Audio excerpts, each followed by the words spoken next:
Oke, assalamualaikum warahmatullahi wabarakatuh. Nama saya Muhammad Nabil Fauzan dari kelas B. Saya akan menerangkan tentang ijma, qiyas, ihtisan, maslahah muslahah, istihab, dan urf fasid. Yang pertama, ijma. Ijma merupakan kesepakatan para ulama dalam menetapkan suatu hukum berdasarkan Al-Quran dan hadis terhadap suatu hal yang belum ada hukumnya. Misalnya hukum dari vaksinasi dan imunisasi. Seperti sekarang di zaman corona ini, kita harus vaksinasi dan imunisasi untuk melakukan berbagai aktivitas. Nah, pada masa Nabi Muhammad belum ada vaksinasi dan imunisasi, sehingga hukumnya pun belum ada. Yang kedua, qiyas. Qiyas adalah perumpamaan untuk menentukan hukum fikih terhadap suatu yang belum ada ketentuan hukumnya. Misalnya adalah status hukum dari narkotika, seperti jenis-jenis opium, heroin, sabu-sabu, ganja, dan lain-lain.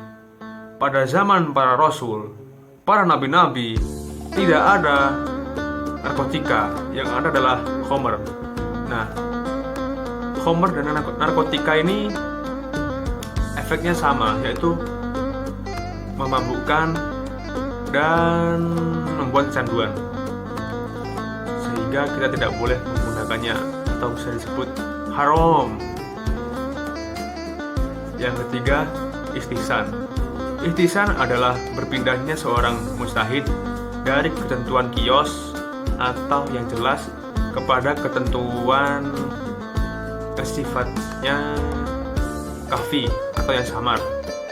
Contohnya adalah saat wanita haid, karena waktunya yang lama. Oleh karena itu, wanita yang sedang haid tidak diperbolehkan membaca Al-Quran, sebab tidak akan mendapatkan pahala ibadah apapun. Dan yang keempat adalah maslahah mursalah.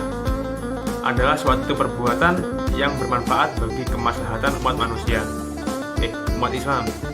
Contoh dari maslahah mursalah adalah hukum potong tangan atau kisos, agar umat tentram, tidak ada ketakutan tentang keamanan hartanya. Kita ke yang kelima, yaitu istihab. Menurut para ahli bahasa, segala sesuatu yang menetapi pada sesuatu, maka ia menemani atau menyertainya.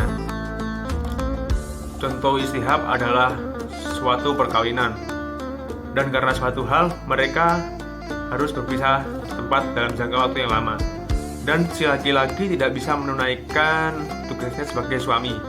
Maka apabila si perempuan ingin menikah lagi dengan orang lain, tidak dapat dilakukan karena meskipun sudah berpisah lama, tapi masih ada ikatan perkawinan. Dan yang terakhir, yaitu yang keenam, adalah urf fasid. Ya, urf fasid adalah adat istiadat yang bertentangan dengan nas-nas dalam Al-Quran maupun hadis. Selain itu, adat yang sudah mapan dalam kehidupan masyarakat tetapi tidak dapat diterima oleh pertimbangan akal sehat, mendatangkan mudorot yang menghilangkan kemaslahan dan bertentangan dengan ketentuan syarak. Contoh, berjudi, minum khamr, mengamalkan riba, dan sebagainya lah. Astagfirullahaladzim. Sekian dari saya. Bila ada salah kata, mohon maaf. Wassalamualaikum warahmatullahi wabarakatuh.